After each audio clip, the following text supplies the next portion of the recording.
Gamete study centre आप सभी का एक बार पुनः स्वागत करता है। हम लोग यूपी पीजीटी में पूर्व वर्षों के प्रश्नों पर परिचर्चा करते हुए 2021 में पहुंचे हैं। 2021 के प्रश्नों पर हम लोगों ने 2 क्लास कर ली है। आज हम लोग तीसरी क्लास करेंगे और इस क्लास में 25 क्वेश्चन हम लोग पुटअप करेंगे, उन्हीं पर डिस्कशन करेंगे और एथेंटिक आंसर की तलाश करेंगे। साथ में उन प्रश्नों के क्रम में जो नए प्रश्न बनते हैं उन पर परिचर्चा करेंगे। क्लास प्रारंभ करने से पहले आप सभी लोगों से एक निवेदन है कि गैमेट स्टडी सेंटर के यूट्यूब चैनल को सब्सक्राइब कर लीजिए। जिन लोगों ने सब्सक्राइब किया है वह लोग अपने मित्रों को शेयर कर दें ताकि टीजीटी और पीजीटी परीक्षा देने वाले आपके मित्र जो इतिहास और सिविक्स विषय के हैं उनको भी लाभ प्राप्त हो और आपके साथ वह भी शिक्षक बने। चलिए हम लोग जो है आज की क्लास प्रारंभ करते हैं। आज हम लोग क्वेश्चन नंबर 51 से शुरू करेंगे। तो क्वेश्चन नंबर 51 है, ऋग्वेद में निष्क ग्रीवा एक प्रकार। ऑप्शन ए भूकर का, बी वस्त्र का, सी आभूषण का, डी भोजन का। निष्क ग्रीवा लिखा हुआ है और हम लोग क्या पढ़ते हैं, अब देखिए उसको लिखने से आपको क्लियर हो जाएगा हम लोग बात किसकी करना है, निष्क ना। तो निष्क जो ऋग्वेद काल में था, निष्क क्या था, एक स्वर्ण आभूषण था। स्वर्ण आभूषण था, सोने का था और यह कहां पहना जाता था, गले में। निष्क का एक समीकरण बताया जाता है कि स्वर्ण आभूषण था और गले में इसको पहना जाता था। यह भी माना जाता है कि निष्क क्या था, सोने का ढेर था। सोने का ढेर था और इसका प्रयोग जो है सिक्के के रूप में विनिमय के लिए किया जाता था। कोई सामान आपने लिया, उसके बदले में निष्क दिया और आपको वह सामान मिल गया। तो ऋग्वेद में जो निष्क ग्रीवा, देखो निष्क और ग्रीवा गर्दन ना, से क्लियर होता है कि गर्दन से संबंधित कुछ होगा, गले से संबंधित कुछ होगा। यहां से अर्थ निकाल सकते हैं निष्क ग्रीवा का। तो एक क्या है, स्वर्णाभूषण है, इसलिए ऑप्शन सी देखिए, आभूषण का एक प्रकार है। किसका, आभूषण का। क्लियर हुआ। इससे पहले भी निष्क पर क्वेश्चन बन चुका है। जब आप जो जाएंगे गैमेट स्टडी सेंटर के यूट्यूब चैनल के प्लेलिस्ट है पीजीटी, वर्ष 2002 की तीसरी क्लास की क्वेश्चन नंबर 71 में देखिएगा, निष्क के संबंध में और कई जानकारियां दी गई हैं जो आपके परीक्षा के लिए अत्यंत उपयोगी हैं। समझ रहे हैं। आगे चले, क्वेश्चन नंबर 52 है, सम्राट अशोक ने महाराष्ट्र में बौद्ध धर्म के प्रचार हेतु किस प्रचारक को भेजा गया। अशोक द्वारा जो है किस प्रचारक को महाराष्ट्र में भेजा गया बौद्ध धर्म प्रचार के लिए। ऑप्शन ए महारक्षित, बी है महादेव, सी है महाधनरक्षित, डी है सोन और उत्तर। तो इस प्रश्न का क्या उत्तर होगा, देखिए सिंहली अनुश्रुतियां हैं, मतलब सिंहली अनुश्रुतियां हैं। ये अनुश्रुतियां हैं दीपवंश और महावंश। कौन कौन सी है, दीपवंश और दूसरी कौन सी है, महावंश। इससे पता चलता है, क्या पता चलता है कि अशोक ने जो है बौद्ध संगीत का आयोजन किया था, बुद्धिस्ट काउंसिल का आयोजन किया था। और कौन सी बुद्धिस्ट काउंसिल थी, तीसरी बौद्ध संगीति का आयोजन किया था। और इसके जो अध्यक्ष थे वो थे मोगलपुत्तिस थे। अशोक के समय में तीसरी बौद्ध संगीति का आयोजन हुआ था और इसके अध्यक्ष कौन थे, मोगलपुत्तिस कुल मिलाकर के 4 बौद्ध संगीतियों का आयोजन हुआ है। इससे पहले पहली हुई है अजातशत्रु के समय, दूसरी हुई है कालाशोक के समय वैशाली में, तीसरी हुई है अशोक के समय पाटलिपुत्र में, चौथी हुई है कनिष्क के समय में कश्मीर के कुंडलवन में। ये आपको पता रहना चाहिए क्योंकि किसी न किसी परीक्षा में बौद्ध संगीति जरूर पूछ दी जाती है। तो चलिए दीपवंश महावंश से बताते हैं कि तीसरी बौद्ध संगीति हुई थी अशोक के समय में, जिसकी अध्यक्षता मुगल पुत्तिस ने किया था। इसके बाद अशोक ने विभिन्न देशों में बौद्ध धर्म के प्रचार के लिए प्रचारक भेजे, समझ रहे हैं। और उसी क्रम में महाराष्ट्र में उन्होंने भेजा था किसको? महाधर्म रक्षित को। यह ऑप्शन सी इसमें सही है। और उन्होंने अपने पुत्र और पुत्री महेंद्र, पुत्र का क्या नाम था? महेंद्र, और पुत्री संघमित्रा, इनको भेजा था लंका। और यह बताया जाता है कि लंका में इन लोगों को बहुत अधिक सफलता मिली और लंका के तत्कालीन शासक तिस्स ने बौद्ध धर्म अपनाया तथा अशोक की तरह ही देवानामप्रिय की उपाधि धारण की। ये आपकी परीक्षा में 2 से 3 बार पूछा गया है, तो ये आपको जानना जरूरी है। तो हम लोगों ने उत्तर देख लिया, सी है। लेकिन अब हम लोगों को ये भी देखना है कि और कहां कहां जो है प्रचारक भेजे थे अशोक ने। आइए उन सबको भी समझते हैं क्रम से। सिंघली अनुश्रुतियों दोहरा देते हैं जल्दी से। दीपवंश एवं महावंश के अनुसार अशोक के राज्यकाल में पाटलिपुत्र में बौद्ध धर्म की तृतीय बौद्ध संगीति हुई, जिसकी अध्यक्षता मुगल पुत्तिस ने की। संगीत के पश्चात विभिन्न देशों में बौद्ध धर्म के प्रचारार्थ भिक्षु भेजे गए। महाराष्ट्र में महाधर्म रक्षित को भेजा गया, जो आपका प्रश्न था। लंका में बौद्ध धर्म प्रचारकों को विशेष सफलता मिली, जहां अशोक के पुत्र महेंद्र ने वहां के शासक तिस्स को बौद्ध धर्म में दीक्षित कर दिया तथा तिस्स ने संभवतः इसे राजधर्म बना लिया। स्वयं अशोक के अनुकरण पर उसने देवानामप्रिय की उपाधि ग्रहण की। ये संक्षिप्त। आगे कहां कहां और धर्म प्रचारक भेजे थे उसको एक टेबल के माध्यम से देख लेते हैं। धर्म प्रचारक और देश, मध्यम को भेजा था हिमालय देश, सबसे ऊपर चले उत्तर। मध्यंतिक को भेजा था कश्मीर एवं गंधार। रक्षित को भेजा था वनवासी उत्तरी कन्नड़। महारक्षित को भेजा था यवन देश। धर्म रक्षित को भेजा था अपरांतक। महाधर्म रक्षित को भेजा था महाराष्ट्र। महादेव को भेजा था महिषमंडल, जो मैसूर है। महादेव कहां भेजा था? महिषमंडल, जो मैसूर है। सोन एवं उत्तर को भेजा था सुवर्ण भूमि। महेंद्र और संघमित्रा को भेजा था लंका।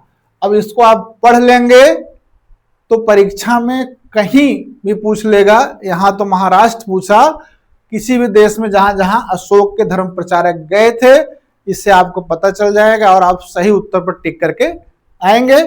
आगे चलते हैं। क्वेश्चन नंबर है 53।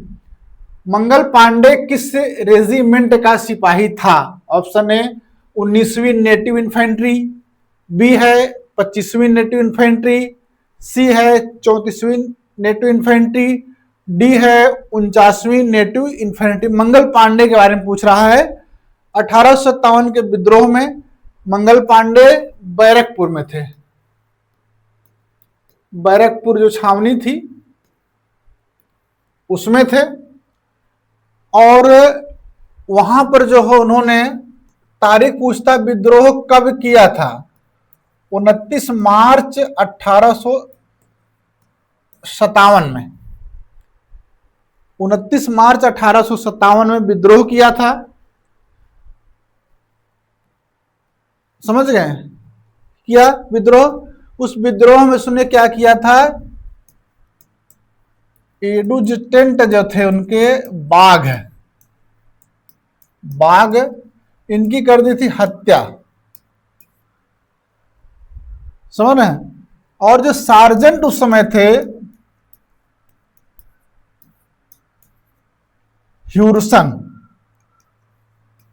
ह्यूरसन सार्जेंट थे, इनको गोली मारी थी। एक बार प्रश्न पूछा है कि किसको गोली मारी थी। जब गोली मारने की बात आएगी तो ह्यूरसन आएंगे, हत्या की बात आएगी तो बाघ आएंगे, ये ध्यान रखना है। इसके बाद इनके विद्रोह को दबाया गया और इनको 8 अप्रैल, ये भी डेट पूछी जाती है, 1857 में फांसी पर चढ़ा दिया गया मंगल पांडे को। ये जो थे बैरकपुर की 34वीं नेटिव इन्फेंट्री के जवान थे, के सिपाही थे। और आप देखें ऑप्शन सी में 34वीं नेटिव इन्फेंट्री आपको दिख रहा होगा, तो यही ऑप्शन सी इसमें सही है। अब आगे देखते हैं।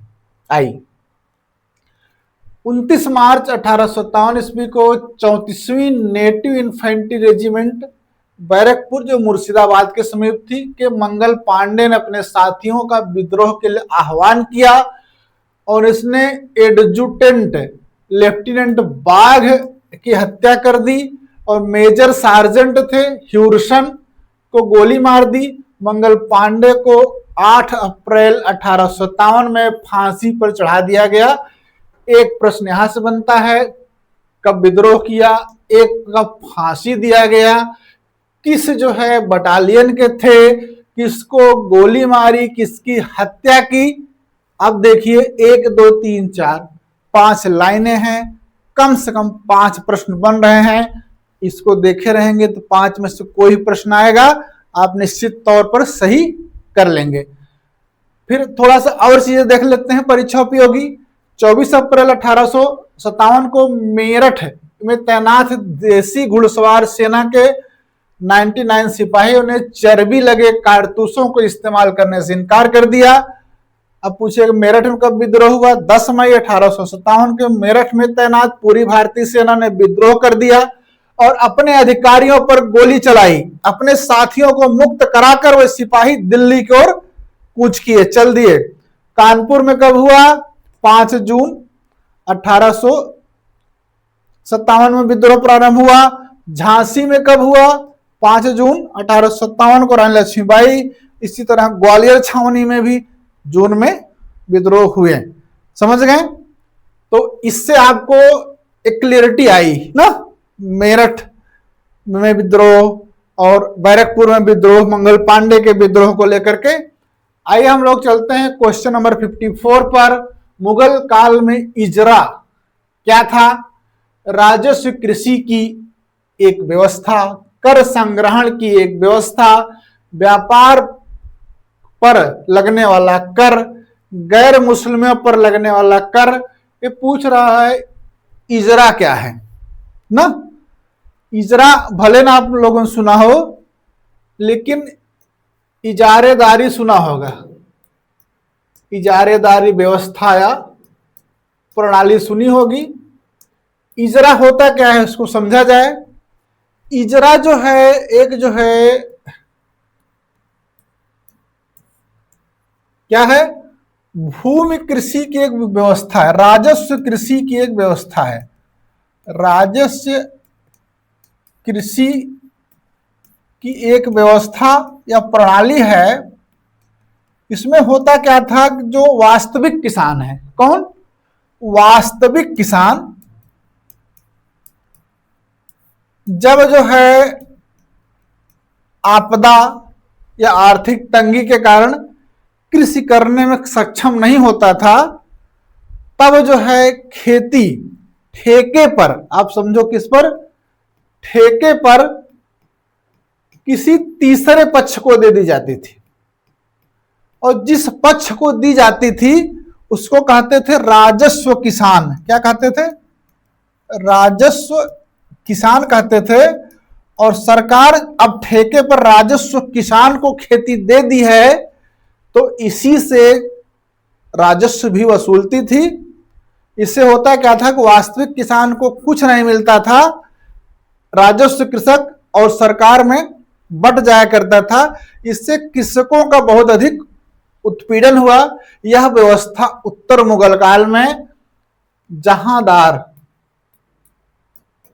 शाह जहांदार शाह 1712 से 1713 ईस्वी में इन्होंने शासन किया था, इन्होंने लागू किया।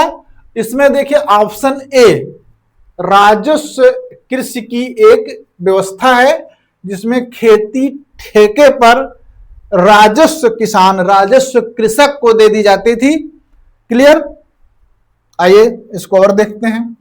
मुगल काल में इजरा राजस्व कृषि की एक व्यवस्था थी। जब किसान के पास अपनी भूमि पर खेती करने के लिए साधनों की कमी होती थी या किसी आपदा के कारण खेती करना असंभव हो जाता था, तो भूमि को राजस्व संग्रह के लिए पट्टे पर एक तीसरे पक्ष को खेती करने के लिए दे दी जाती थी। उस तीसरे पक्ष को राजस्व किसान कहा जाता था।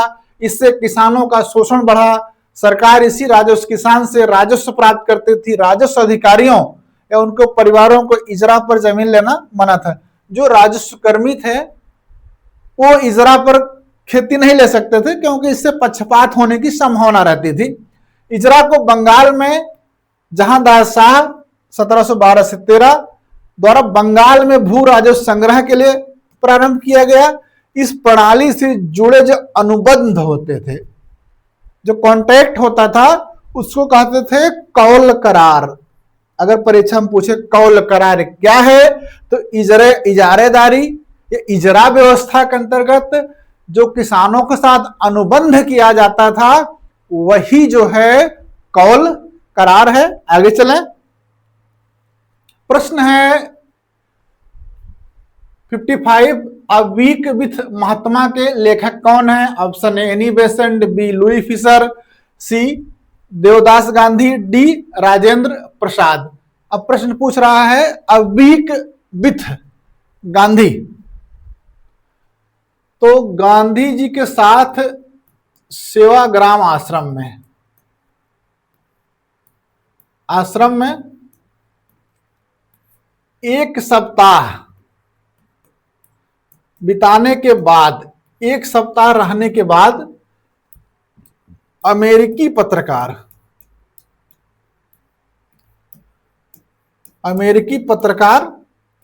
जिनका नाम है लुई फिशर, ऑप्शन बी इसमें करेक्ट है। अमेरिकी पत्रकार कौन थे? लुई फिशर ने एक पुस्तक लिखी a week with Mahatma Gandhi. समझ गए? उसमें महात्मा गांधी उनको पर डे 1 घंटा देते थे या उसके बाद सैर करते समय, खाना साथ में खाते समय उनसे जो चर्चा करते थे, उन सब पर जो है महात्मा गांधी के प्रति इनका, लुई फिशर महोदय का क्या दृष्टिकोण है वह आता था। इसके अलावा लुई फिशर ने महात्मा गांधी पर एक बहुत महत्वपूर्ण पुस्तक लिखी, उनकी जीवनी लिखी है, जिससे पश्चिम में महात्मा गांधी के बारे में लोगों को सर्वाधिक ज्ञान हुआ। बहुत अधिक यह पुस्तक पढ़ी गई। इस पुस्तक का नाम है द लाइफ ऑफ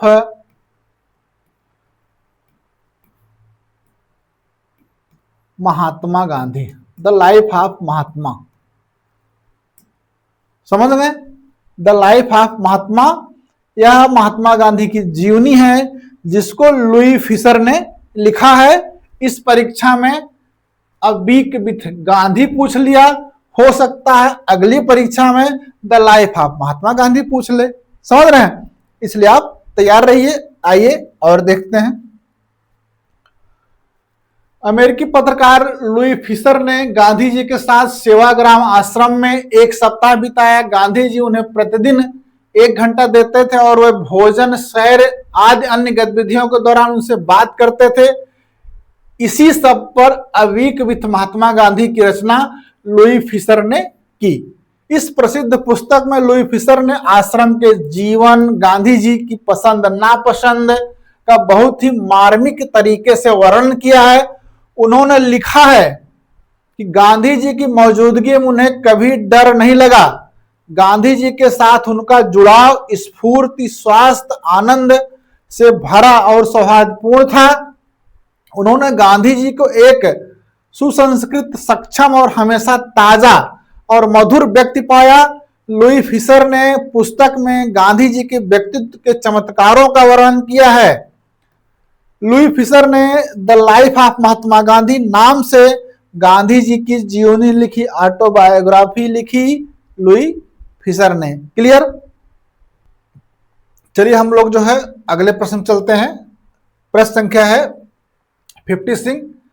चांदी की टंका और तांबे की जीतल मुद्राओं का प्रचलन निम्नलिखित में किस शासक ने कराया? ऑप्शन है शमसुद्दीन इल्तुतमिश, बी है गयासुद्दीन बलबन, सी है कुतुबुद्दीन ऐबक, डी है अलाउद्दीन खिलजी। यह पता है सल्तनत काल में सर्वप्रथम जो सिक्के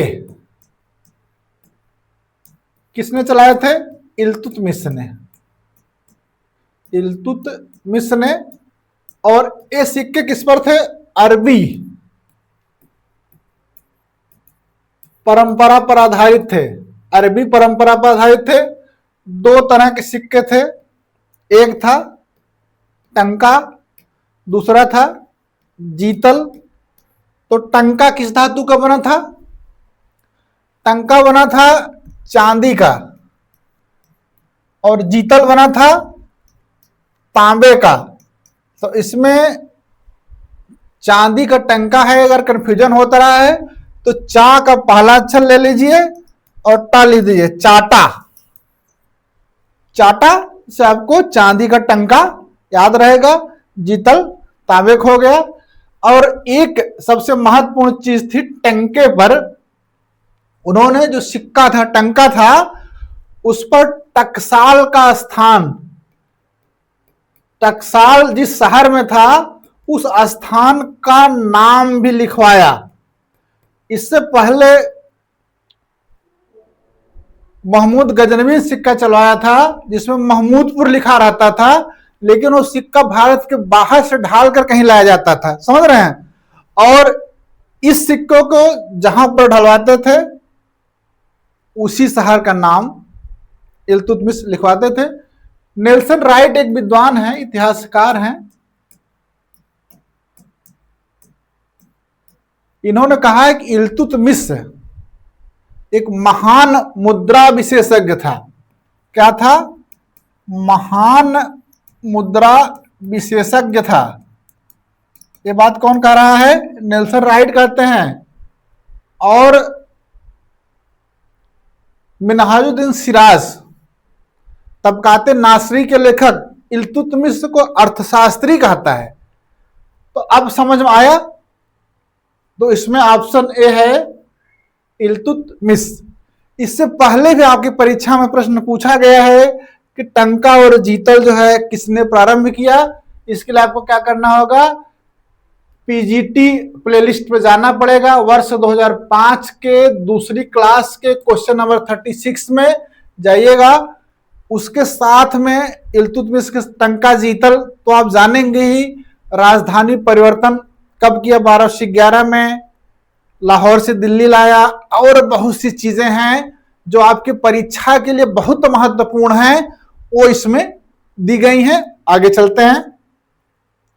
क्वेश्चन नंबर 57 है, निम्नलिखित अंग्रेज सैन्य अफसरों में से कौन बहादुर शाह के दो बेटों की हत्या का जिम्मेदार था? ऑप्शन ए है जनरल हैवलॉक, बी है जनरल कैंपबेल, सी है जनरल हडसन, डी है नील। अब आप समझिए बात क्या हो रही है, इसको अच्छे से समझा जाए। 10 मई 1857 कहां पर विद्रोह हुआ था? मेरठ। सभी मेरठ के विद्रोही चल दिए कहां? दिल्ली की ओर। कहां चल दिए? दिल्ली की ओर। आप जब जो है बिपिन चंद्र की स्वतंत्रता संघर्ष पढ़ते हैं, स्ट्रगल फ्रॉम फ्रीडम किताब पढ़ते हैं, तो स्टार्ट करते हैं 10 मई का सवेरा अभी दिल्ली की सड़कों पर उतरा ही नहीं था ना। तो वहां से समझिए 10 मई को ये दिल्ली की ओर चलते हैं। दिल्ली की ओर क्यों आते हैं? क्योंकि यहां मुगल सम्राट हैं, सत्ता के प्रतीक हैं। ये लोग जो है निवेदन करते हैं किससे? मुगल सम्राट से। कौन थे? बहादुर शाह द्वितीय से। बहादुर शाह द्वितीय से निवेदन करते हैं कि हमारा नेतृत्व स्वीकार करिए, 1857 के विद्रोह का नेतृत्व करिए और आप सम्राट बनिए। उन्होंने स्वीकार भी कर लिया। अब इसके बाद दिल्ली में सभी विद्रोही इकट्ठा होने लगे। तो उस समय जो है वायसराय थे कौन? कैनिंग थे। उन्होंने जो है दिल्ली में विद्रोह को समाप्त करने का प्रयास किया और इस प्रयास में इनके एक सेनानायक थे निकलसन, वो मारे गए। अंततः जो है 20 सितंबर 1857 को पुनः दिल्ली अंग्रेजों के कब्जे में पुनः आती है। तो जब दिल्ली अंग्रेजों के कब्जे में आई तो बहादुर शाह भाग करके हुमायूं के मकबरे में छिप गए। कहां चले गए थे? हुमायूं के मकबरे में छिप गए। तो उनका एक रिश्तेदार था ख्वाजा इलाही, मिर्जा ख्वाजा इलाही। इसने मुखबरी की, अंग्रेजों को बताया अरे बादशाह तो मकबरे में छुपे हुए हैं। तो वहां जाकर के हडसन ने इनको अरेस्ट किया और बाद में इनको इनकी पत्नी जीनत महल के साथ रंगून निर्वासित कर दिया। और यहां से उसने इसी मकबरे से इनके 2 पुत्र, क्या नाम था? मिर्जा गुलाम, मिर्जा ख्वाजा सुल्तान, ये 2 क्या थे? इनके पुत्र थे। और इनके पौत्र मिर्जा अबू बकर, इनको गिरफ्तार किया इस आश्वासन के साथ कोई आपका नुकसान नहीं किया जाएगा। लेकिन लाल किला के सामने लाने के बाद हडसन पलट गया और गोलियों से इनकी हत्या कर दी। इनको जो है लाल किले के गेट के सामने गोली मार के इनकी हत्या कर दी। मरने के बाद इनके शव को पेड़ पर लटकाया गया ताकि कोई दूसरा विद्रोह करने का दुस्साहस ना कर सके। इस तरह से बीभत्स और नृशंस कार्रवाई हडसन द्वारा की गई। यहां तक कहा जाता है कि जब जो है बहादुर शाह जफर को या बहादुर शाह द्वितीय को बंदी बनाया गया था तो उन्होंने भोजन मांगा कि भूख लगी, कुछ खाना दीजिए। हडसन ने उनके पुत्रों की कटी हुई गर्दनें थाली में ले जाकर उनके सामने रख दिया।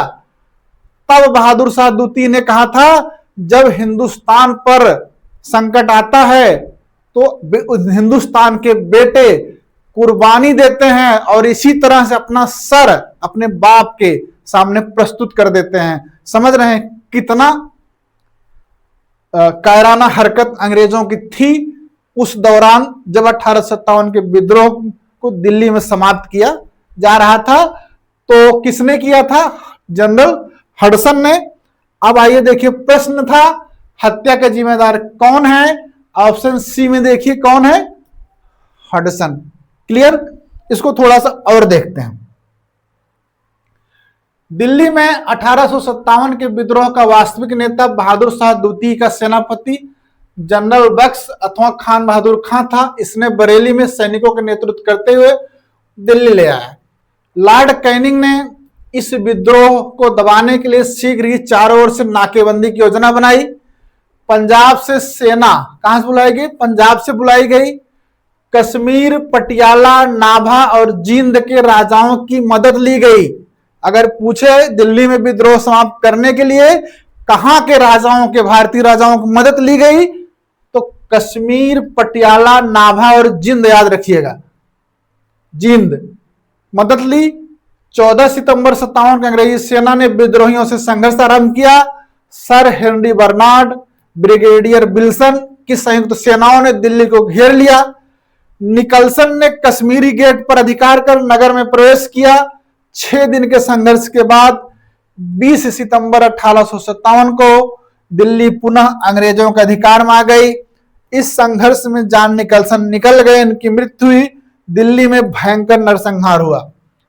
तत्कालीन बंबई के गवर्नर थे एल्फिंस्टन ने लिखा कि दिल्ली पर पुनः अधिकार के बाद ब्रिटिश सेना के अपराधों का वर्णन नहीं किया जा सकता।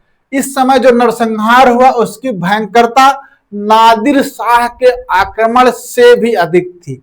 नादिर शाह का आक्रमण जितना भयंकर और भयानक था, उससे अधिक भयंकर था 1857 के विद्रोह में दिल्ली पर अंग्रेजों द्वारा की गई कार्रवाई। ये कहते हैं तत्कालीन बंबई के गवर्नर एल्फिंस्टन।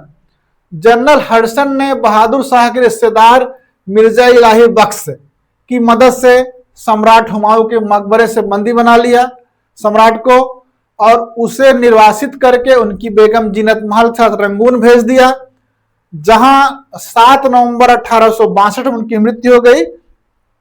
प्रश्न पूछा जाता है कि बहादुर शाह को निर्वासित करके कहां भेजा गया था ना, तो रंगून है। सम्राट के पुत्र मिर्जा गुलाम, मिर्जा ख्वाजा सुल्तान, पोते मिर्जा अबू बकर को हडसन ने दिल्ली के लाल किले के सामने गोली मार दी। बख्श खां दिल्ली से लखनऊ चले गए, बाद में वहां पर इनकी मृत्यु हुई। शायर मिर्जा गालिब, ये मिर्जा गालिब बहादुर शाह के समय दिल्ली में थे, 1857 के विद्रोह के समय दिल्ली में थे। उन्होंने जो वर्णन किया है, विद्रोह के समय दिल्ली में रहते थे, उन्होंने लिखा, यहां मेरे सामने रक्त का एक विशाल सागर है, केवल खुदा ही जानता है कि मुझे और क्या क्या देखना बदा है। इस भयंकरता को उन्होंने किस ढंग से प्रस्तुत किया आपने समझा। आइए अगले प्रश्न चलते हैं। प्रश्न है 58, निम्नलिखित किस शासक के सिक्कों पर रोमा नाम लिखा है और रोमन के वेशधारी इस देवी की आकृति अंकित है। इसमें रोमन वेशधारी रोमा की आकृति पूछ रहा है। ऑप्शन दिया है कनिष्क प्रथम, दूसरा दिया है हुबिस्क प्रथम, तीसरा दिया है कुजुलकटफिसस, तीसरा दिया है एजिलाइसिस। अभी हम लोगों ने जब पहले कर रहे थे, दूसरी क्लास जब कर रहे थे, क्वेश्चन नंबर 47 में एक प्रश्न आया था अहुर मजदा, जिसमें हम लोग पारसी धर्म से संबंधित किए थे। जब उसकी व्याख्या कर रहे थे तो वहां बताए थे कि हुबिस्क, जिसमें अहुर मजदा के सिक्के जारी किए, उसी ने रोमा वाले सिक्के जारी किए थे, इसलिए ऑप्शन 20 में हुबिस्क है। इसके लिए आप अपना पुराना क्लास में जाकर इस वीडियो को देख सकते हैं, इस प्रश्न के उत्तर को देख सकते हैं। आगे चलिए, क्वेश्चन है 59, आत्मीय सभा की स्थापना किस वर्ष हुआ था। ए 1812, बी 1814, सी 1815, डी 1819। किसकी बात कर रहा है? आत्मीय सभा। तो आत्मीय सभा की स्थापना किसने की थी? भारत के आधुनिकता के जनक, भारत में पत्रकारिता के जनक राजा राम मोहन राय। इन्होंने जो है 1814 ईस्वी में आत्मीय सभा का गठन किया, आत्मीय सभा की स्थापना की। समझ गए? क्योंकि ये कर्मकांड और आडंबर रूढ़िवाद, इन सब का विरोध करने के लिए और सामाजिक सुधार के लिए, तो इसलिए इसकी स्थापना कब हुई है? 1814 में। इसलिए ऑप्शन कौन सा सही है? बी सही है। साथ में 1816 में इन्होंने वेदांत सोसाइटी का स्थापना की। अगर अगली बार पूछे आत्मीय सभा की तरफ वेदांत सोसाइटी की स्थापना कब हुई, आपको तत्काल बता देना 1816 में। और इनका सबसे प्रसिद्ध है ब्रह्म समाज। तो ब्रह्म समाज का स्थापना कब हुई है बताइए आप लोग? ब्रह्म समाज की स्थापना हुई है 1828 में। किसकी स्थापना किए हैं? ब्रह्म समाज की। और आत्मीय सभा कहां पर स्थापित हुई थी? कलकत्ता में। समझ गए? इसके लिए क्या करना होगा आपको? ऑप्शन पता ही चल गया। प्लेलिस्ट पीजीटी है, वर्ष 2002 के पहली क्लास के क्वेश्चन नंबर 13 को देखिए। जितने भी काम किए गए हैं राजा राम मोहन राय द्वारा, चाहे पत्र प्रकाशित किया गया, चाहे पत्रिका प्रकाशित की गई हो, चाहे संस्था बनाई गई हो, सब A to Z उसमें है। वहां से आपको निश्चित तौर पर लाभ मिलेगा। क्वेश्चन नंबर है 60 है, निम्नलिखित इतिवृत्तों में किस एक में सुबुक्तगीन से अकबर के शासन के 40वें वर्ष तक की इतिहास है? प्रश्न एक है मुंतखब उत तवारीख है, बी है तबकात अकबरी, सी है आईन अकबरी, डी है नफैतुल मासिर। अब बताइए, सुबुक्तगीन से लेकर के अकबर के शासन के 40वें वर्ष तक का इतिहास किसमें लिखा गया है? इसमें ऑप्शन ए है मुंतखब उत तवारीख है। ये हो गया इस प्रश्न का उत्तर, समझ रहे हैं। और जो प्रश्न बनेंगे किसकी रचना है? ये है अब्दुल कादिर बदायूनी की। किसकी रचना है? ये है अब्दुल कादिर बदायूनी की। इन्होंने जो मुंतखब तवारीख लिखा है, इसके 3 भाग हैं। पहले भाग में उसने जो है सुबुक्तगीन से लेकर के हुमायूं तक का वर्णन है। चौथे भाग में हुमायूं के बाद से लेकर के अकबर के 40 वर्ष के शासन का वर्णन है। और तीसरे भाग में उसमें जो विद्वान थे, जो सूफी संत थे, कवि थे, उन सब की जीवन वृत्त उसमें है तीसरे भाग में, समझ रहे हैं।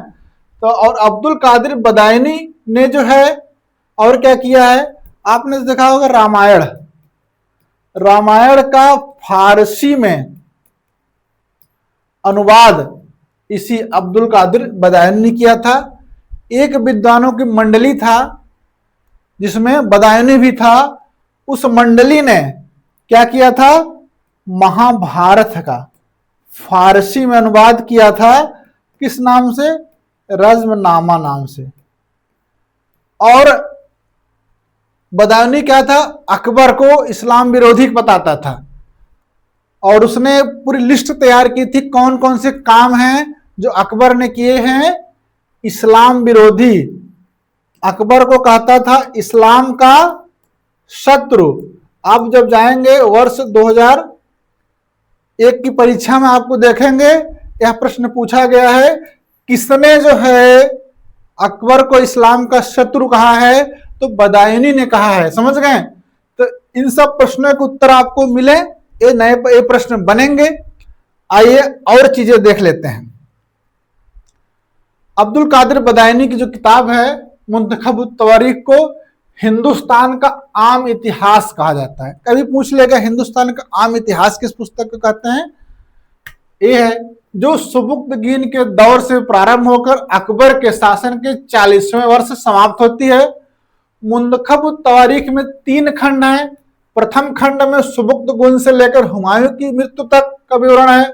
द्वितीय खंड में अकबर के शासनकाल के प्रथम 40 वर्षों का विवरण मिलता है। तृतीय खंड में संतों, कवियों, विद्वानों आदि की जीवनियां दी गई हैं जो अकबर के काल एवं दरबार में रहते थे।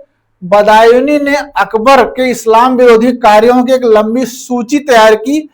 वह कहता है कि अकबर ने मस्जिदों को अस्तबल बना दिया, विरोधी मुल्लाओं को कांधार भेजा जहां घोड़ों से उनकी बदली की गई, अकबर ने दाढ़ी बनवाया और क्रीड़ा भवन स्थापित किया। बदायूनी बताता है, जो एक पूरा लिस्ट बनाया हुआ था। बदायूनी ने शेख मुबारक अबुल फजल फैजी के पिता थे से अबुल फजल के साथ शिक्षा प्राप्त की।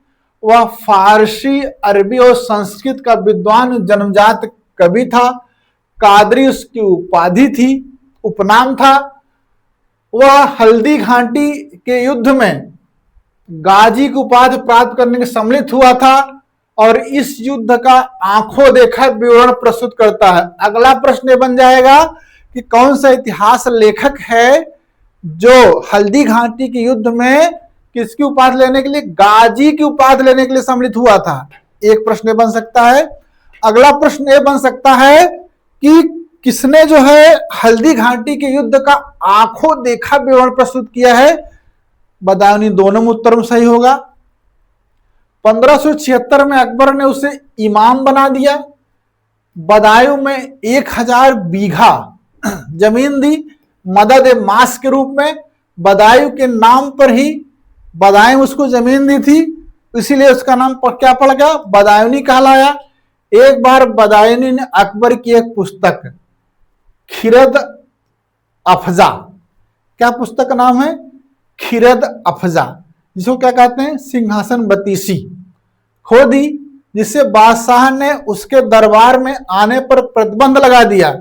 वह अकबर का घोर आलोचक था। उसके ख्याल में अकबर की हर नीति इस्लाम की विरोध साजिश है। उसकी पुस्तक मुंतखब तवारीख अकबर के काल में छुपा कर लिखी गई और प्रकाशित की गई जहांगीर के समय में। समझ गए? ये सब थी महत्वपूर्ण बातें जो हम लोगों ने उसके बारे में पढ़ा। अगला है संवाद कौमुदी नामक अखबार किसने 1821 में निकाला? ऑप्शन ए है राजा राम मोहन राय, बी है आरजी भंडारकर, सी है एमजी रानाडे, डी है केशव चंद्र सेन। 1881 में बंगाली भाषा में, किस भाषा में, बंगाली में संवाद कौमुदी अखबार निकाला था। किसने निकाला था बताइए? ऑप्शन ए में दिए गए हैं राजा राम मोहन राय ने।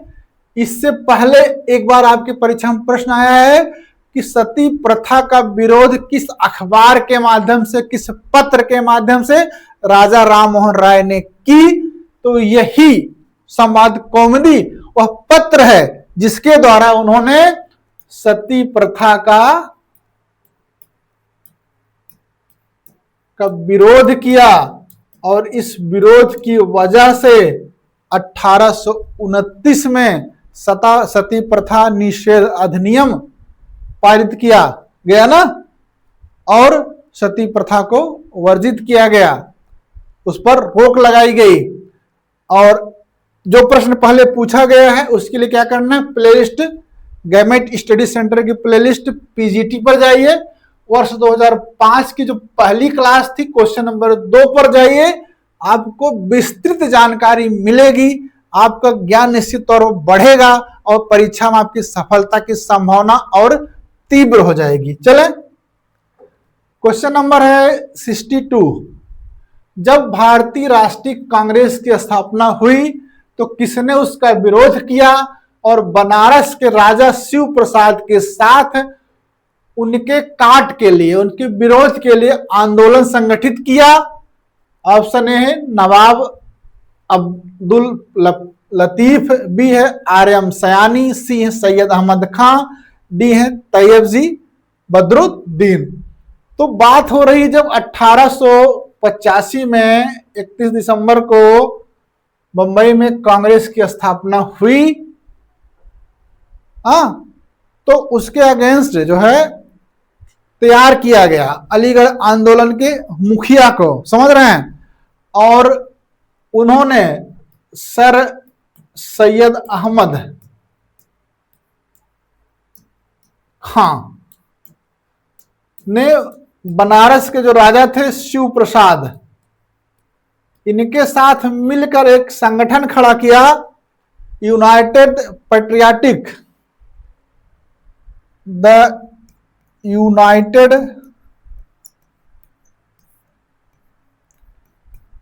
पैट्रियाटिक एसोसिएशन 1888 में बनाया। और इसका उद्देश्य था कांग्रेस की स्थापना का विरोध करना। और किन लोगों ने किया था? सर सैयद अहमद खां और शिव प्रसाद ने। इसमें देखिए ऑप्शन सी में देखिए क्या लिखा है, सर सैयद अहमद खां, इसलिए विकल्प सी इसमें सही है। सर सैयद अहमद खान ने 88 में कांग्रेस के विरोध में बनारस के यूनाइटेड इंडियन पैट्रियोटिक एसोसिएशन, यहां देखिए क्या बताए थे, यूनाइटेड इंडियन कर लीजिए, इंडियन पैट्रियोटिक एसोसिएशन बनाया था। समझ रहे हैं? क्लियर? कहीं कोई दिक्कत, कहीं कोई आपको लगे कि समझने में समस्या हो रही है तो गैमेट स्टडी सेंटर में यूट्यूब चैनल पर जाइए, कमेंट सेक्शन में अपनी बात रखिए, उसका समुचित और सही उत्तर आपको मिलेगा। क्वेश्चन नंबर 63 है, निम्नलिखित किस अधिकारी के नियंत्रण में 2 विभाग चल मुद्रा एवं लेखा होता था? ऑप्शन ए समाहर्ता, बी संनिधाता, सी अक्षपटलाध्यक्ष, डी क्या है संस्थाध्यक्ष। मौर्य काल में, मौर्य प्रशासन में हम लोग पढ़े थे 18 तीर्थ और 26 अध्यक्ष पढ़े थे। इन्हीं 26 अध्यक्षों में एक था अक्षपटलाध्यक्ष। कौन था? अक्षपटलाध्यक्ष था, जिसका मतलब होता है महालेखाकार। समझ रहे हैं? और इस महालेखाकार के पास में चल मुद्रा एवं लेखा दोनों था, 2 विभाग थे, इसलिए ऑप्शन सी इसमें सही है। और इसके लिए क्या करना होगा? पीजीटी 2002 की तीसरी क्लास की क्वेश्चन नंबर 47 में जाइए, वहां 26 के 26 अध्यक्षों के बारे में संपूर्ण जानकारी दी गई है, उसको देखिए। आगे है क्वेश्चन नंबर 64 है, लेक्स लोकी अधिनियम किस वर्ष लागू किया गया? ऑप्शन ए 1846 ईस्वी, बी है 1848 ईस्वी, डी है 1850 ईस्वी और अगला है 1852 ईस्वी। लेक्स लोकी हमको पता है 1813 के बाद से जो है ईसाई धर्म में परिवर्तन तीव्र हुआ। हिंदू से ईसाई में परिवर्तन हुआ और हिंदू धर्म में यह था कि जो हिंदू संपत्ति का अधिकार, जो हिंदू लॉ, हिंदू कानून पारित होता था, संपत्ति के अधिकार हिंदू कानून में हिंदू से हिंदू के लिए था। और यहां होता क्या था कि हिंदू से ईसाई में जा रहे हैं, तो अगर वो जो है धर्म हिंदू से ट्रांसफर करके ईसाई में जा रहे हैं तो उनकी संपत्ति जो है हिंदू से ट्रांसफर ईसाई होने पर नहीं होती थी, क्योंकि हिंदू लॉ में इस तरह से कहीं है नहीं। इसके लिए 1850 में लेक्स लोकी अधिनियम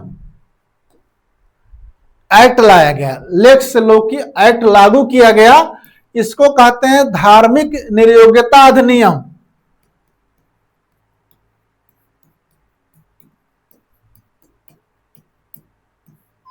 ये एक्ट कहते हैं, इसके द्वारा ये कहा गया कि अगर एक धर्म को छोड़ करके व्यक्ति दूसरे धर्म में जाता है तो उसके पैतृक संपत्ति के अधिकार में कोई प्रभाव नहीं पड़ेगा। अगर वो हिंदू से ईसाई बनता है तो संपत्ति के अधिकार जो हिंदू रहने पे थे वही इसमें रहते हैं। और 1857 के विद्रोह के कारणों में कारण यह भी था कि अंग्रेजों ने सामाजिक मामले में हस्तक्षेप किया था। ऑप्शन सी इसमें सही है, 1850 में। आइए इसको देखते हैं। लेक्स लोकी अधिनियम अप्रैल 1850 में गवर्नर जनरल लॉर्ड डलहौजी के कार्यकाल में लागू किया गया। इस अधिनियम का उद्देश्य धर्मांतरण के बाद संपत्ति के अधिकार खोने के भय को दूर करके धार्मिक स्वतंत्रता को बढ़ावा देना था। इस धार्मिक अयोग्यता अधिनियम द्वारा हिंदू रीति रिवाजों में परिवर्तन लाया गया। अब ईसाई बनने वाला व्यक्ति अपने पिता की संपत्ति से वंचित नहीं किया जा सकता है। यह अधिनियम ब्रिटिश नियंत्रण वाले क्षेत्रों में लागू हुआ था। इस अधिनियम ने ब्रिटिश नीतियों के प्रति बढ़ते अविश्वास में योगदान दिया, क्योंकि इसे भारत के सामाजिक और धार्मिक ताने बाने में हस्तक्षेप माना गया। समझ रहे हैं ना? आगे बढ़ते हैं हम लोग। अब क्वेश्चन नंबर 65 देखते हैं। ऋग्वेद में सूर्य देवता किसका पुत्र माना गया है? तो ऋग्वेद में सबसे प्राचीन देवता थे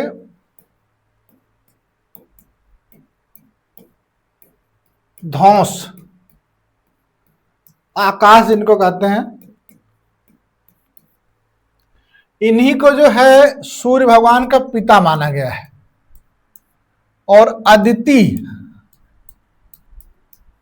को सूर्य भगवान के माता माना गया है।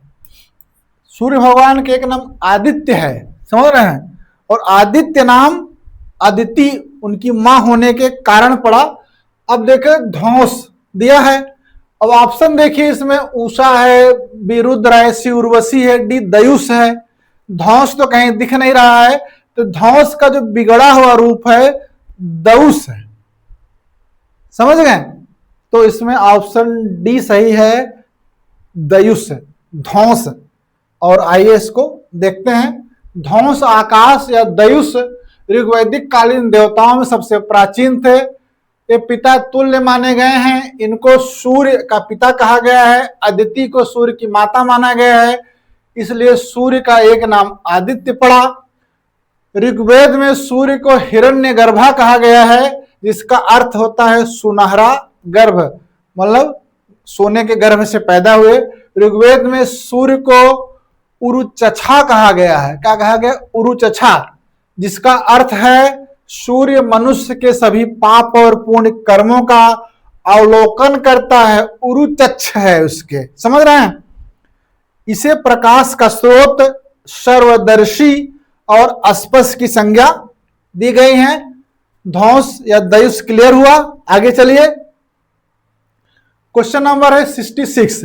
दिल्ली सल्तनत में मुशरिफ ए मुमालिक जाना जाता था। ऑप्शन है राजकीय भंडार गृह का नियंत्रक था, राजकीय सूचना एजेंसी का प्रमुख था, न्याय का प्रमुख था, महालेखाकार। देखिए, दिल्ली सल्तनत में वजीर के सहयोग के लिए थे मुशरिफ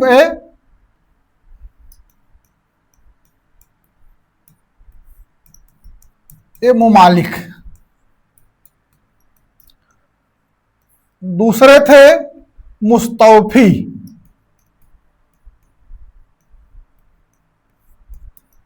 ए मुमालिक। क्या हो गए? मुशरिफ ए मुमालिक और मुस्तौफी ए मुमालिक। जो मुशरिफ ए मुमालिक थे, ये थे महालेखाकार। ऑप्शन डी देखिए क्या है, महालेखाकार। और जो मुस्तौफी ए मुमालिक थे, ये कौन थे? एक होते हैं महालेखाकार, एक होते हैं महालेखा परीक्षक। ये थे महालेखा परीक्षक, ये थे महालेखा परीक्षक। तो आपको जो है ऑप्शन डी इसमें सही है। आइए इसको और समझा जाए। सल्तनत काल में वजीर को उसके कार्यों में मदद के लिए निम्नलिखित अधिकारी होते थे। मुशरिफ मुमालिक महालेखाकार, इसका सहयोगी नाजिर होता था। मुस्तौफी मुमालिक महालेखा परीक्षक। फिरोज शाह तुगलक के समय, फिरोज तुगलक के काल में इनके कार्यों में परिवर्तन हुआ। महालेखाकार आय का और महालेखा परीक्षक व्यय का हिसाब रखता था। आय का अलग कर दिए, व्यय का अलग कर दिए, दोनों हिसाब रखते थे। फिरोज शाह तुगलक के समय राजस्व विभाग की संरचना पूर्ण रूप से विकसित हुई। कभी पूछ लेगा किसके सल्तनत काल में राजस्व विभाग की संरचना पूर्ण रूप से विकसित हुई? फिरोज शाह के समय। इन दोनों की नियुक्ति सुल्तान करता था, लेकिन कार्य वे वजीर के नियंत्रण में, वजीर के अंदर करते थे। इसके बाद 3 विभाग थे जिन वजीर को सहायता के लिए: दीवाने इशरफ लेखा परीक्षा विभाग, दीवाने वकूफ व्यय के कागजातों की देखभाल का विभाग। आपकी पीजीटी में एक बार पूछा गया दीवाने वकूफ, दीवाने इस्तिहाक पेंशन विभाग। तो निश्चित तौर पर आपने वजीर के सहयोगी अधिकारी और विभाग को देख लिया है। आगे चलें। क्वेश्चन है, किस शिलालेख में अशोक अपने को पियदसी लाजा मगधे कहता है? पियदसी लाजा मगधे। ऑप्शन ए लुम्बिनी स्तंभ लेख, बी है भाब्रू शिलालेख, सी है कलिंग शिलालेख, डी है ब्रह्मगिरी लघु शिलालेख। बताइए किसमें कहा है? राजस्थान में जयपुर के पास एक शिलालेख मिला है, कौन सा? भाब्रू शिलालेख। ऑप्शन बी इसमें सही है। इसमें जो है अपने को मगधाधिराज कहता है, अशोक अपने को कहता है मगधाधिराज। अगली बार ये प्रश्न पूछ ले, अशोक अपने किस शिलालेख में मगधाधिराज कहता है, तो भाब्रू में कहता है, जिसमें पीदस लाजा मगधे कहा है, और इसी में वह जो है पीदस लाजा मगधे भी कहता है, और इसी में त्रिरत्न की वंदना की बात करता है, कहता है बुद्धम शरणम गच्छामि, बुद्धम शरणम गच्छामि, इसी में कहता है संघम शरणम गच्छामि, और क्या कहता है? धम्मम शरणम गच्छामि। तो भाब्रू शिलालेख में मगधाधिराज, बुद्धम शरणम गच्छामि, संगम शरणम गच्छामि, धम्मम शरणम गच्छामि, पीदस लाजा मगधे ये है। समझ रहे हैं? इसके अतिरिक्त देखिए परीक्षा में आप पूछ लिया जाता है उसका नाम किसमें शिलालेख में है ना, राजा अशोक किसमें कहा गया है, तो उन सबको आइए एक जगह जो है सारणी में हम लोग देख लेते हैं। भाब्रू शिलालेख में अशोक अपने को मगधाधिराज, पीदस लाजा मगधे, बुद्ध संघ और धर्म में आस्था व्यक्त करता है। शिलालेख राजस्थान के जयपुर में, बात हो गई। उपाधि अशोक किसमें मिलता है? मास्की लघु शिलालेख में। देवानाम प्रियस अशोक राजा किसमें मिलता है? गुर्जरा में। राजा अशोक नेटूल में मिलता है। राजा अशोक देवानाम पी किसमें मिलता है? उदगोलम में। अशोक मौर्य किसमें मिलता है? रुद्रदामन का जूनागढ़ अभिलेख। पीदस राजा किसमें मिलता है? बराबर गुहा लेख में। समझ रहे हैं? मास्की, गुजरा, नेट्टू, रुद्रगोलम, रुद्रदामन का और ए, तो बराबर गुहा लेख, इसको एक बार देखिएगा। समझ रहे हैं? क्योंकि यहां से प्रश्न पूछता है और बार भूलता है, इसलिए इसको आप लोग बार बार देखते रहेंगे तो निश्चित तौर पर आपको याद रहेगा। समझ गए? आइए आगे। 68 है, राजारोहण के बाद शिवाजी का प्रारंभिक अभियान किसके विरुद्ध था? ऑप्शन ए बीजापुर प्रशासन के, बी है मुगल प्रशासन के, सी है अहमदनगर के शासक के, डी है गोलकोंडा राज्य के।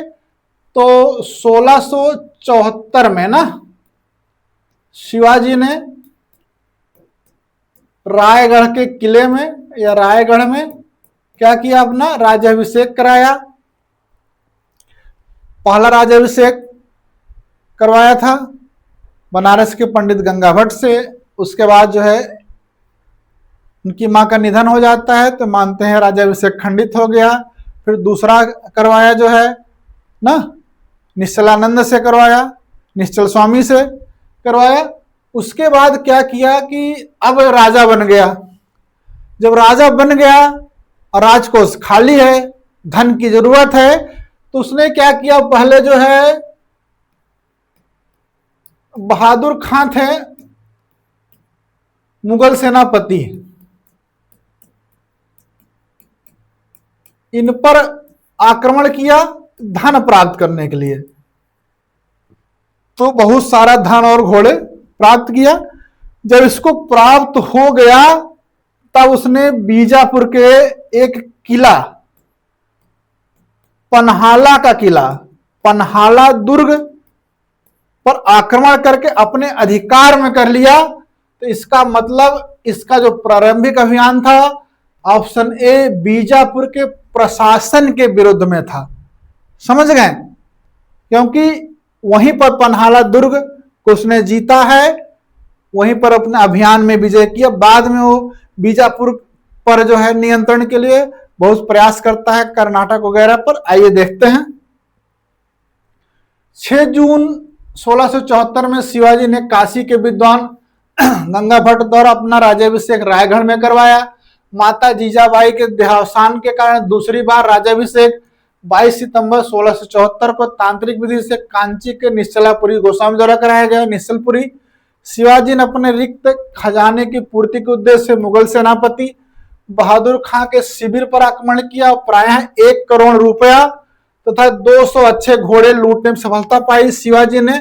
इसके बाद बीजापुर के पन्हाला दुर्ग पर अधिकार कर लिया। यहां तक हमने चर्चा की थी। आगे शिवाजी का अंतिम महत्वपूर्ण अभियान 1677 में कर्नाटक अभियान था। इस अभियान का मुख्य उद्देश्य बीजापुर से आदिल शाही राज्य पर अधिकार करना था। बीजापुर के आदिल शाही पर पूरे राज्य पर अधिकार करना था।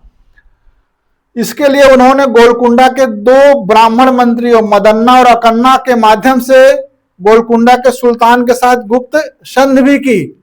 इस अभियान में शिवाजी ने जिंजी, मदुराई, बेल्लूर तथा कर्नाटक तमिलनाडु को लगभग 100 किलो को जीत लिया। जिंजी को उन्होंने अपने इस भाग अर्थात दक्षिणी भाग की राजधानी बनाया। शिवाजी का संघर्ष जंजीरा टापू का आधिपत्य अबिसिनियाई सीदियों से हुआ। सीदियों पर अधिकार करने के लिए उसने नौसेना का निर्माण किया, परंतु वह पुर्तगालियों से गोवा और सीदियों से चौल और जंजीरा नहीं छीन सका। तो एक बार प्रश्न पूछा है कि किससे लड़ने के लिए शिवाजी ने नौसेना का विकास किया। यहां से उत्तर मिलेगा सीदियों से।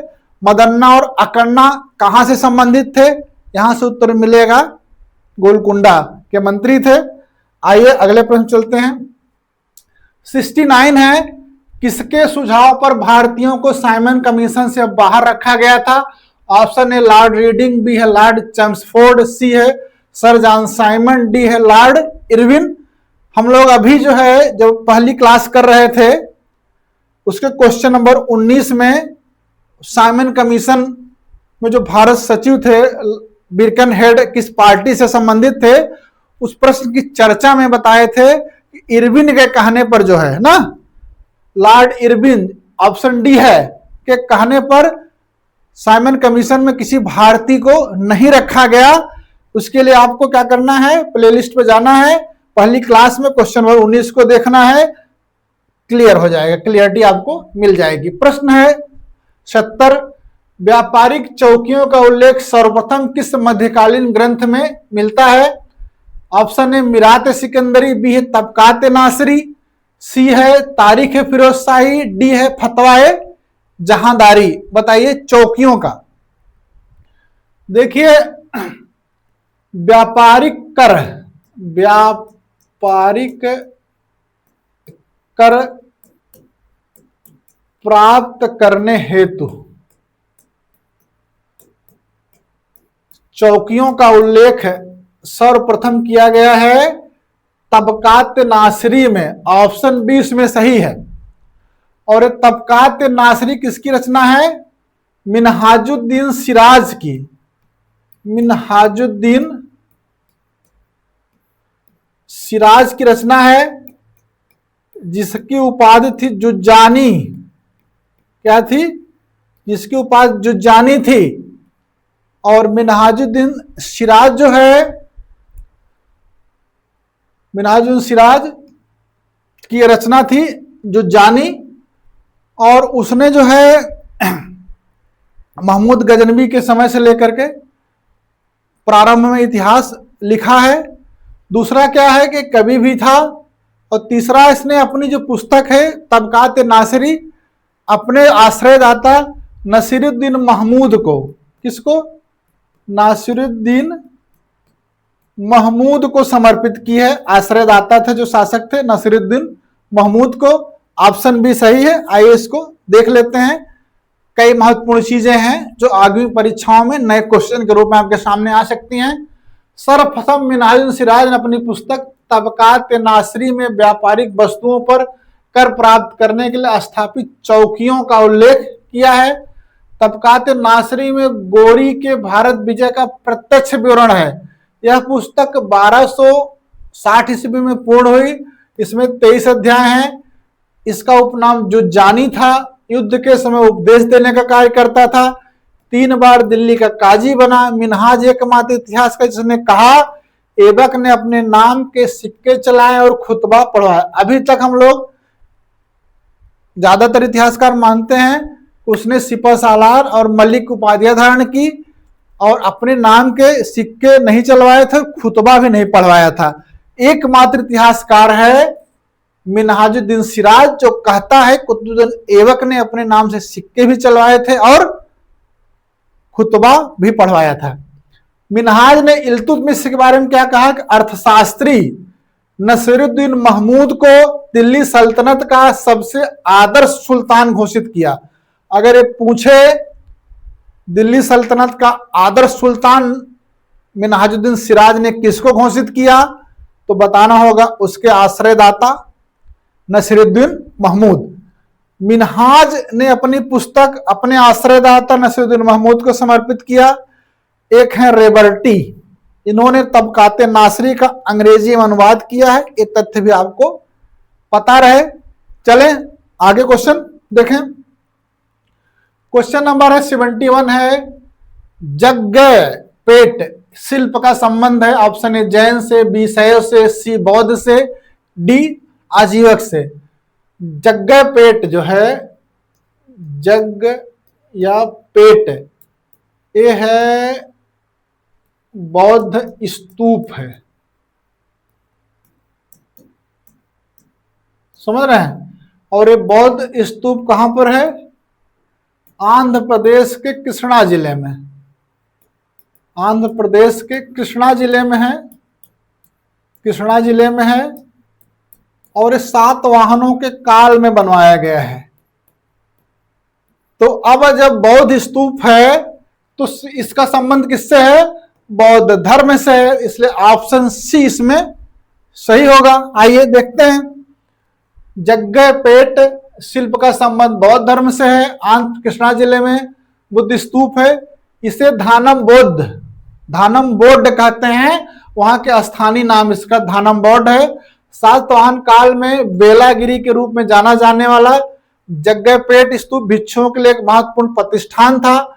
यहाँ समय समय पर विभिन्न शासकों और व्यापारियों के द्वारा दान दिया गया, उस दान के आधार पर यह चलता था और भव्य रूप से बनाया गया। आइए अगला प्रश्न। चीनी स्रोतों के अनुसार निम्नलिखित में से किस चोल शासक ने व्यापार को बढ़ावा देने के लिए चीन में एक दूत मंडल भेजा था? वही शासक था इसने सुंग तिब्बत मतलब करों को माफ करने वाला, करों पर रोक लगाने वाला जो शासक था वो कौन था? कुलोतुंग प्रथम था। उसने 92 सदस्यों का एक व्यापारिक मंडल, व्यापारिक मिशन भेजा था। कहां भेजा था?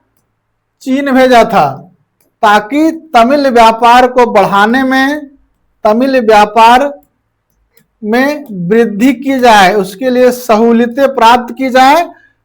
ऑप्शन इसका कौन सा है? डी है। आइए इसको कुलोतुंग प्रथम के बारे में और चीजें जानते हैं जो परीक्षा में पहले पूछा भी गया है, फिर पूछा भी जाएगा। कुलोतुंग प्रथम 1070 से 1120 ने राज प्रथम की तरह भू राजस्व के लिए भूमि का पुनः सर्वेक्षण करवाया। यहां प्रश्न बनता है कि चोल काल में भूमि की माप किसने करवाई? तो दो शासक थे, राज प्रथम और कुलोतुंग प्रथम। ये प्रश्न बन चुका है, इसको ध्यान रखिएगा आप लोग। उसने व्यापार की प्रगति में बाधक चुंगियों तथा तटकरों को समाप्त किया, जिस कारण से उसको सुंगम तबिर्त चोल कहते हैं। सुंगम तबिर्त चोल मतलब करों को हटाने वाला। ये भी आपकी परीक्षा में पीजीटी में ही पूछा गया है। सुंगम तबिर्त चोल किसकी उपाधि है?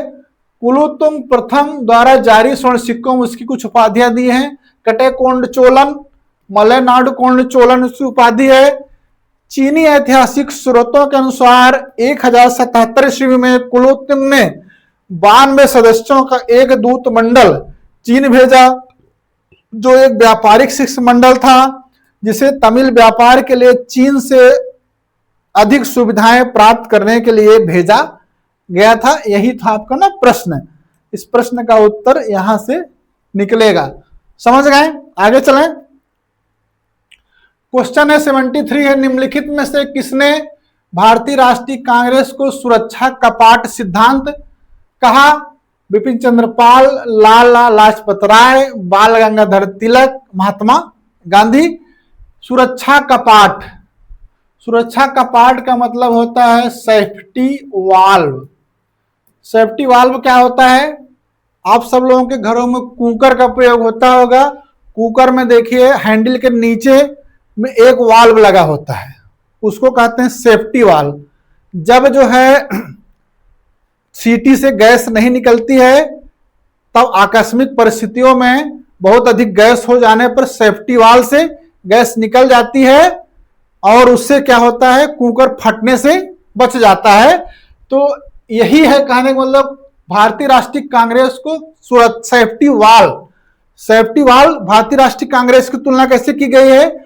उनका मानना था उस समय जन विद्रोह बहुत अधिक था और कुकर क्या था, पूरा अंग्रेजी साम्राज्य था। उस जन विद्रोह से पूरा अंग्रेजी साम्राज्य खत्म हो सकता था, लेकिन कांग्रेस ने क्या किया, एक सेफ्टी वाल्व का कार्य किया और जो विद्रोह अंग्रेजी सरकार के विरुद्ध विस्फोट करता उसको सेफ्टी वाल्व से बाहर निकाल दिया। अब कहते हैं किसका कथन है? तो कथन का मामला समझिए। कांग्रेस के संस्थापक कौन थे? एओ ह्यूम थे। बताइए भाई कौन थे? एओ ह्यूम थे। इनके एक जीवनीकार हैं, जीवनीकार हैं बेडनबर्ग। बेडनबर्ग ने कहा कि कांग्रेस की स्थापना सेफ्टी वाल के रूप में की गई है।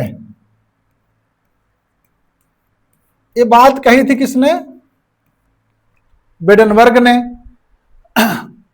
और जब जो है कांग्रेस में दो धड़े थे, एक नरमपंथी था, दूसरा गरमपंथी था।